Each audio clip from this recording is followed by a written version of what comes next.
Syederun anggota Komisi 5 DPR RI asal Aceh, Haji Irmawan, protes tingginya harga tiket pesawat udara ke Banda Aceh. Ia minta Dirjen Perhubungan Udara Kementerian Perhubungan memberi perhatian serius soal ini. Protes Irmawan saat itu disampaikan dalam rapat dengar pendapat Komisi 5 dengan pejabat eselon 1 Kementerian Perhubungan di Gedung Parlemen Senayan, Jakarta pada Selasa 28 Juni 2022. Ia mengatakan harga tiket pesawat dari Medan ke Banda Aceh dan sebaliknya melonjak sampai 300%. Jika sebelumnya harga tiket Medan Banda Aceh rata-rata 500.000, sekarang bisa mencapai 1,7 juta rupiah, bahkan sampai 2 juta rupiah.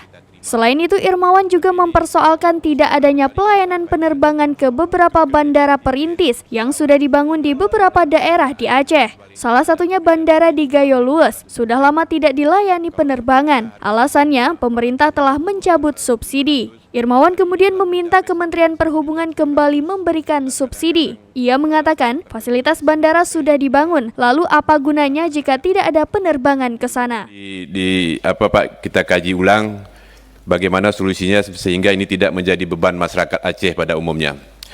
Kemudian terkait dengan yang disampaikan oleh Ibu Chen Sule tadi, terkait dengan bandara-bandara perintis. Di Aceh juga masih banyak sekali Pak, bandara-bandara perintis yang butuh subsidi. Di satu sisi kita sudah membangun infrastrukturnya, telah membangun bandaranya, tetapi di sisi lain karena kita tidak dapat memberikan subsidi sehingga tidak ada penerbangan. Jadi saya pikir tidak ada artinya, tidak ada gunanya kita membangun bandara kalau memang tidak ada penerbangan ke bandara tersebut Pak.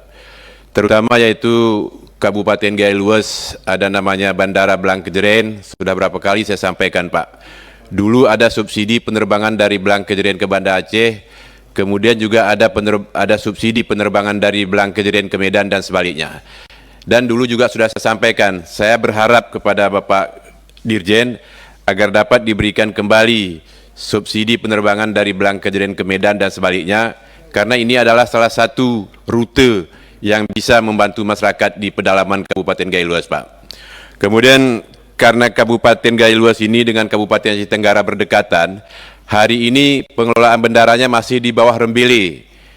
Jadi kondisi Blang-Kejeren dengan Rembele ini sangat cukup jauh Pak, di daerah pegunungan sehingga terkendala di dalam pengelolaannya. Jadi kita sudah berapa kali juga kita sampaikan agar pengelolaan bandara Blang-Kejeren ini dengan Aceh Tenggara bisa dibuka satu UPTD, pelaksanaan bandara tersendiri. Jadi ini harapan kami Pak, mudah-mudahan apa yang disampaikan ini dapat kita akomodir sehingga bisa memudahkan transportasi masyarakat kami yang ada di pedalaman. Sekian, terima kasih. Assalamualaikum warahmatullahi wabarakatuh.